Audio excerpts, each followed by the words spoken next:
मिलती जुलती है। सब कैसे देखते हैं सर पंजाब के इलेक्शन को?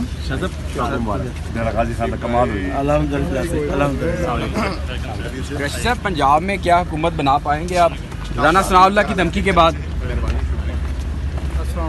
शाह साहब काफ लीग को नहीं कहेंगे कि ये मुलाकातों का सिलसिला बंद करें जो जरदारी साहब एक बता दें, क्या साइफर आपसे छुपाया गया था? शहबाज भी कहते हैं कि कोई सवाल का जवाब नहीं दूंगा। हमारी मीटिंग हो रही है, लोग इंतजार करें, बाद में बात करेंगे। बाद में रिजल्ट कैसे देख रहे हैं वज़ीर आला का पंजाब? बाद में बात करेंगे। प्रिजाइडिंग अफसर सज्जाद हुसैन की वो वीडियो सुनाऊंगा पूरी पाकिस्तानी कौम को, मूंछों वाले बांदर राना सनाउल्लाह से, और यहाँ पर जो गरनाता के अबू दाऊद वाली शक्ल के जनाब वजीर दाखिला छोटू तारर और छोटा डान, अपनी तो जैसे तैसे कट जाएगी, आपका क्या होगा जनाबे अली। डब्बा पीर आसिफ जरदारी वो लाहौर में मौजूद हैं। मैं आपके सामने PP 273 उसका पोलिंग स्टेशन नंबर 47 उसके प्रिजाइडिंग अफसर सज्जाद हुसैन की वो वीडियो सुनाऊंगा पूरी पाकिस्तानी कौम को, क्या उसने ये कहा कि किस अंदाज से मुजफ्फरगढ़ के हलके में नून लीग की लीडरशिप ने बदमाशी करके वहां पर रिगिंग करने की कोशिश की और उसको मारा पीटा।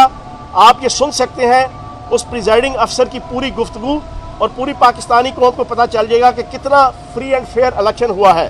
ये सुने। मेरा नाम सज्जाद हुसैन है और मेरी पोलिंग स्टेशन 47 की ड्यूटी थी।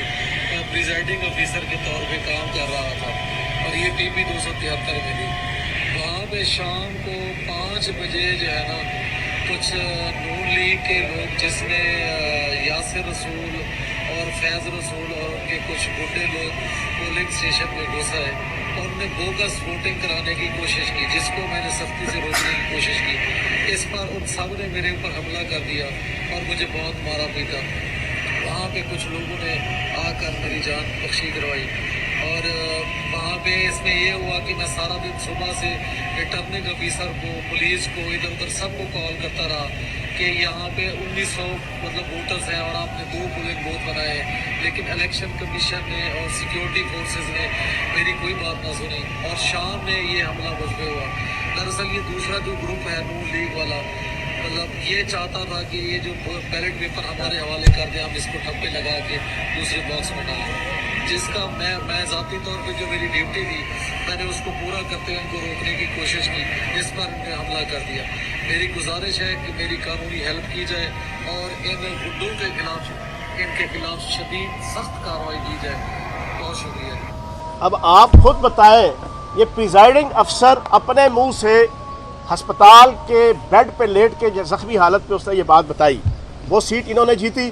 फिर मैं आपके सामने PP 7 कहूटा की 49 वोटों से जो हमें हराया गया, मेरे पास बैलेट पेपर्स पड़े हैं, जिन बैलेट पेपर्स के ऊपर बड़ा स्मूथली कर्नल शबीर अवान जो PTI का कैंडिडेट थे उनके ऊपर स्टैंप लगी हुई है बड़ी स्मूथली उनके खाने के अंदर। लेकिन फिर दूसरी स्टैंप वो किसने लगाई?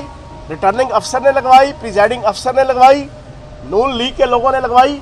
दूसरी स्टैंप एक चौड़ी सी जनाब लगाई गई, जिसका दूसरा हिस्सा जनाब दूसरे कैंडिडेट के खाने के ऊपर लग रहा है और इस बुनियाद के ऊपर उसके वोट रिजेक्ट कर दिए गए।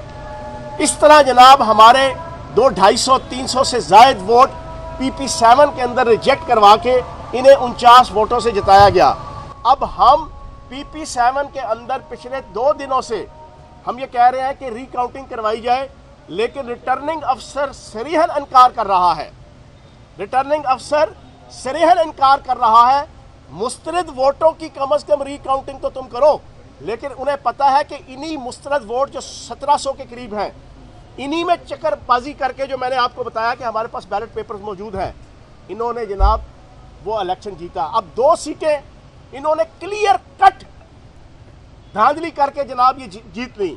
अब सिचुएशन ये है कि इनको वाज़े तौर पे शिकस्त हो चुकी है, लेकिन डब्बा पीर आसिफ जरदारी वो लाहौर में मौजूद हैं। सबसे भयानक गेम इन्होंने कल की, इन्होंने चौधरी शुजात साहब के घर गए। चौधरी शुजात साहब को इन्होंने समझा कि ये चौधरी शुजात साहब इनकी बातों में आ जाएंगे और उन्हें कहा कि आप बीइंग अ प्रेसिडेंट ये फैसला दें कि ये जो 10 वोट है काफ लीग के वो चौधरी परवेज़ लाई साहब के नहीं होंगे। मैं कुर्बान जाऊं चौधरी शुजात साहब पे, उन्होंने वाक़ियतन एक ख़ानदान के सरबराह पॉलिटिशियन और एक वफादार ख़ानदान के हेड होने की हैसियत से उन्होंने कोरा जवाब दिया आसिफ जरदारी को। उन्होंने कहा ये आप जेल से ही निकाल दें कि मैं या मेरी पार्टी चौधरी परवेज़ इलाही साहब के मुकाबले में खड़ी होगी, या हम किसी किस्म की कोई नेगेटिव एक्टिविटी जो तुम चाहते हो कि कोई ऐसा डॉक्यूमेंट तुम मेरे से निकलवा लो जिसको बुनियाद बना के इलेक्शन के दिन डिप्टी स्पीकर कोई हेरा फेरी करने की कोशिश करे या कोई इलेक्शन कमीशन से हेरा फेरी करवाई जाए। तो जनाब चौधरी शुजात साहब की तरफ से भी ये नाकाम और नामराद हुए। इनकी अपनी हालत ये है कि कल इनकी पार्लिमानी पार्टी की मीटिंग हुई, 177 वोटों में से सिर्फ 144 वोट इनके पास थे।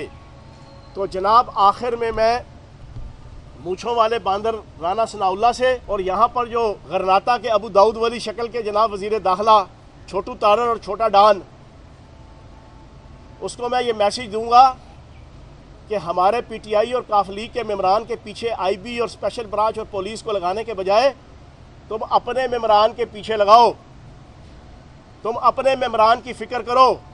अपनी तो जैसे तैसे कट जाएगी, आपका क्या होगा जनाब अली, ये ज़रा आप सोचें। और अगर आखिर में मैं पाकिस्तान के अदालती सिस्टम और इलेक्शन कमीशन से गुजारिश करूँगा, जो 4 महीने गुंडागर्दी बदमाशी आइन की धज्जियाँ जो उड़ाई गई, जिसको बड़ी मुश्किल से इनके हाथों की लगाई हुई पाकिस्तान की आवाम ने दांतों से खोली हैं, और कुछ सुप्रीम कोर्ट ने अपना किरदार अदा करके जो है वो किसी हद तक चीज़ों को सीधा बदरा किया। लेकिन अगर दोबारा यही हिस्ट्री अगले 2 दिनों में यहाँ पर उस डब्बे पीर की पीरी में शीन लीग ने यहाँ पर वो गुंडागर्दी बदमाशी और लाकानूनियत और आइन की धज्जियाँ उड़ाने की कोशिश की, तो आप यकीन जाने पाकिस्तान की आवाम फिर जमहूरी इनकलाब नहीं, फिर श्रीलंका वाला इनकलाब यहाँ पर लाएगी, जो किसी तौर पे भी पाकिस्तान की फेवर में नहीं है। इस वक्त 230 के करीब डॉलर चला गया है, डॉलर आसमान की तरफ जा रहा है। पाकिस्तान दिवालिया हो चुका है, पाकिस्तान की मईशत तबाह हो चुकी है, पाकिस्तान की इकॉनमी का धड़न तख्ता हो गया है। इनकी नाअहली और बद इंतज़ामी की वजह से इनकी कोई दिलचस्पी नहीं है इस आल पाकिस्तान लूटमार एसोसिएशन की कि पाकिस्तान को बचाया जाए, संभाला जाए। अगर इसी तरह की सियासी गुंडागर्दी और सियासी अदम इस्तेहकाम यहाँ पर लाया गया तो पाकिस्तान की मईशत, माशरत, सकाफत, तमद्दन, हर चीज़ जनाब वो हाथों से निकल जाएगी। ये पाकिस्तान के अदालती सिस्टम, ये पाकिस्तान के अदारे और ये पाकिस्तान के मुक़्तदर हल्के और पाकिस्तान के इलेक्शन कमीशन, इसको इसकी तरफ देखना चाहिए। अच्छा चौहान साहब, मुस्लिम लीग नून ने ये प्लानिंग की है कि जो आप लोगों ने, पीटीआई ने और चौधरी परवेज़ इलाही साहब ने जो यहाँ पे बोया वज़ीर आला के इलेक्शन के दौरान, वो फसल अब तैयार हो चुकी है, वो परसों आप काटने जा रहे हैं, उसके लिए तैयार है आप लोग? पहली बात यह है कि यहाँ पर फसल जो बोई है वो नून लीग ने कुकड़ी माफिया के सरगना और इल्लीगल वज़ीर आला हमजा शहबाज की क़यादत में बोई थी। 25 लोटे हमने नहीं तैयार किए थे, 25 लोटे उन्होंने तैयार किए थे। डिप्टी स्पीकर को हमने नहीं ख़रीदा था, डिप्टी स्पीकर को बल्ले के इंतखाबी निशान पर मुंतखब होकर उन्होंने ख़रीदा था। फिर पंजाब असम्बली के अंदर गुंडागर्दी का आलम यह कि डिप्टी स्पीकर जनाब अपने साथ अपने ज़ाती गार्ड और पुलिस वाले लेके असम्बली में दाखिल हम नहीं हुए थे, वो हुए थे। तो उन्होंने बोई थी, वही काटेंगे। जी जनाब, थैंक यू वेरी मच।